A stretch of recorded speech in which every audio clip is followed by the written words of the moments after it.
Stuart Broad is commentating for Sky Sports during the ODI series against Australia. Stuart Broad made Ricky Ponting one of his victims during his scintillating 5-wicket spell at the Oval in 2009 as England beat Australia to regain the Ashes.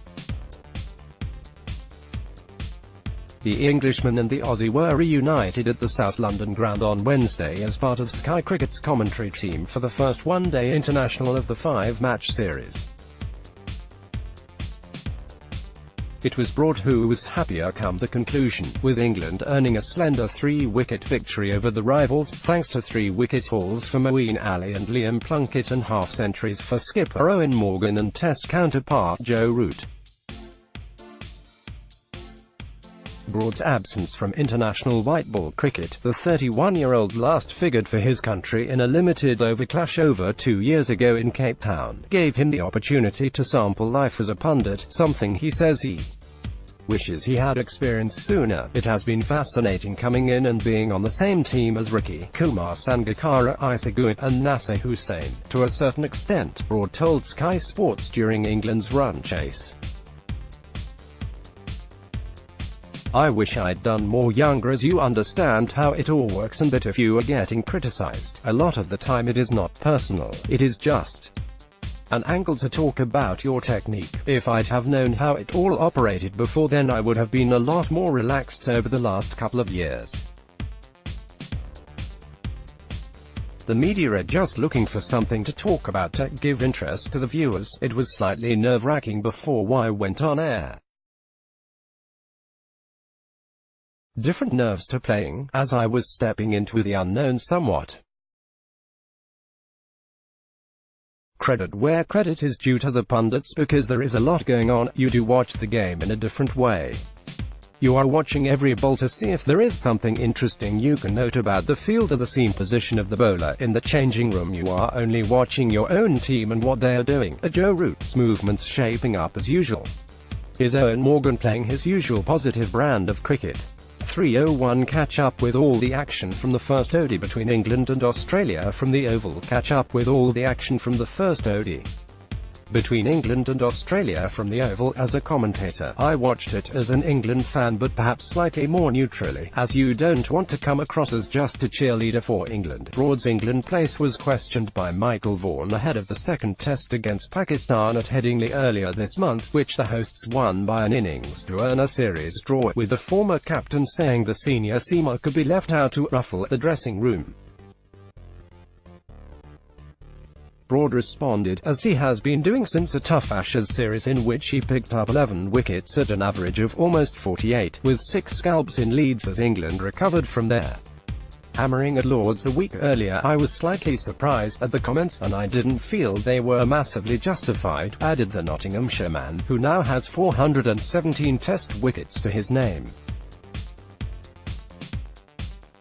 But I have spoken to Michael and we are fine now. I like punditry. I understand that when players aren't performing or are under pressure that you get the full force, while I know everyone has got a job to do in the media. Broad returned to form in New Zealand, but I felt like I had bowled pretty well at Lord's and had come off an okay tour personally in New Zealand. I then ended up bowling nicely at Headingley to help us win. I felt in good rhythm and like I was making chances. Since February I have got something like 32 wickets at 16 in Test matches and Division 1 County Championship cricket, so that is a really a good turnaround. I don't think you can let comments affect you too much, as then you're not doing your job properly.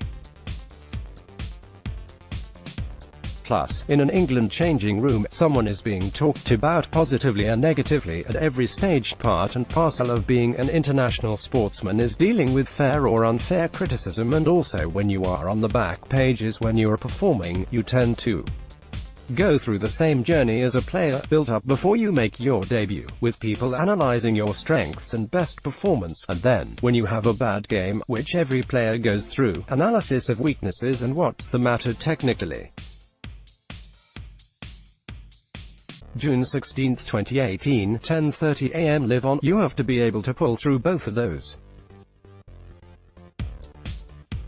You have to deal with your emotions and not spike too much on the graph, not get too elated with the highs or too down with the lows. Broad used his break after the Ashes to go back to basics with his bowling, putting out pictures on social media of his tweaked action and wrist position.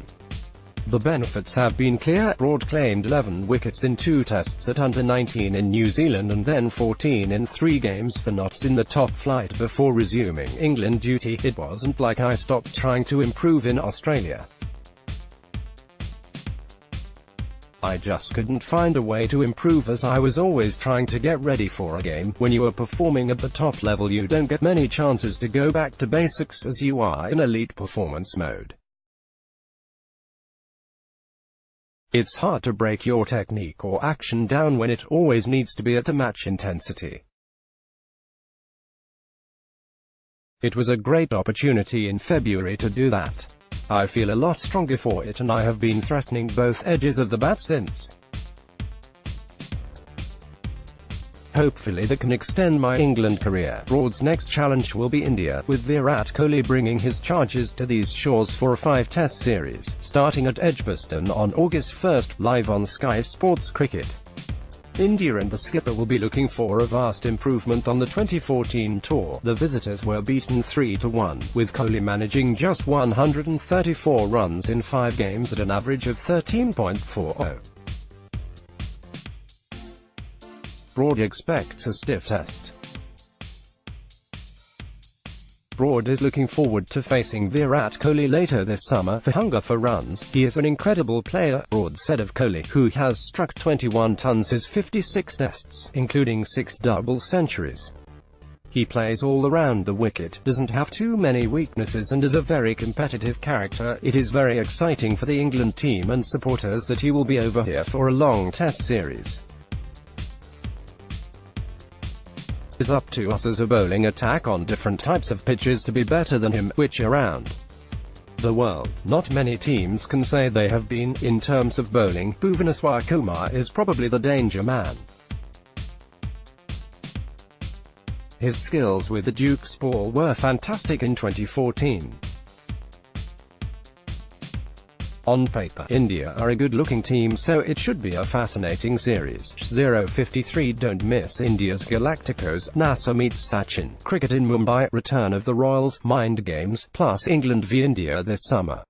Don't miss India's Galacticos, NASA meets Sachin. Cricket in Mumbai, return of the Royals, mind games, plus England v India this summer.